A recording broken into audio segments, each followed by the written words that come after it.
Hi, and welcome back to another exciting discussion of hygrometers. We're looking at how we measure water vapor in our atmosphere. And we're going to talk about one last method, and that's where we look at the physical properties of the air. And that can be done by using a spectrometer, or specifically for water vapor would be a spectroscopic hygrometer. And what that is, it figures out how much water vapor is in the atmosphere by measuring the attenuation of energy that is sent through a sample, and then looking at how much energy is received by a detector. And from that, we realize that if we send it out at a particular wavelength, the energy, the absorption, is a function of the amount of water vapor in the atmosphere.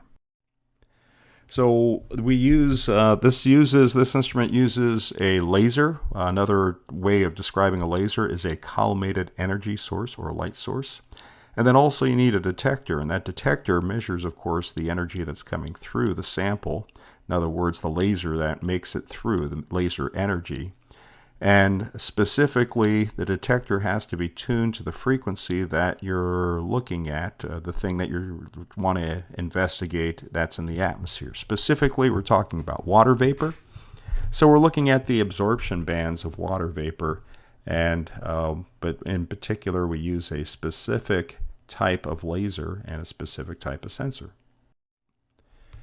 The spectral hygrometer is based on Beer's law, which you'll learn about in physical meteorology. And Beer's law says that the attenuation of a light beam by some medium is a function of the path length, in other words, the distance that that light beam travels. Also depends upon the absorption coefficient of the property that you're trying to pass the light beam through. It also depends upon the absolute humidity. And of course, we already mentioned the path length.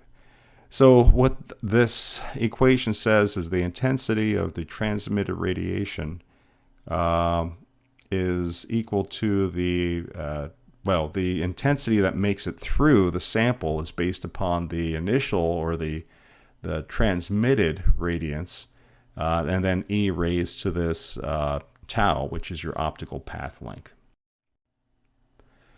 And equations, well, okay, they're all fine and dandy, but what really is going on is this. Pictures. On the left, you see a laser. It's emitting a collimated light source. It passes through some air sample that has water vapor molecules in that sample. Not all of that energy from the laser makes it to the detector.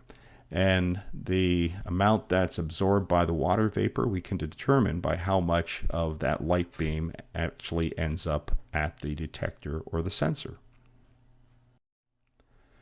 In particular, the best absorption for water vapor occurs in the infrared and also in the ultraviolet. So we try and tune the laser for that and also the detector. Spectral hygrometers are great for high frequency variations in humidity. In other words, when humidity is changing very fast, or if you're moving through the air at a very fast speed. That's why they use these on airplanes, because they can sample hundreds, I think, hundreds of hertz per, 100 times per second, or about 100 hertz. Time constants are milliseconds, so it gives you measurements pretty rapidly of water vapor in the atmosphere. So this is not used on an ASOS machine, and the main reason is because these are extremely expensive, but they're used mostly for research purposes. This is a picture of a Lyman alpha hygrometer that was on our research aircraft.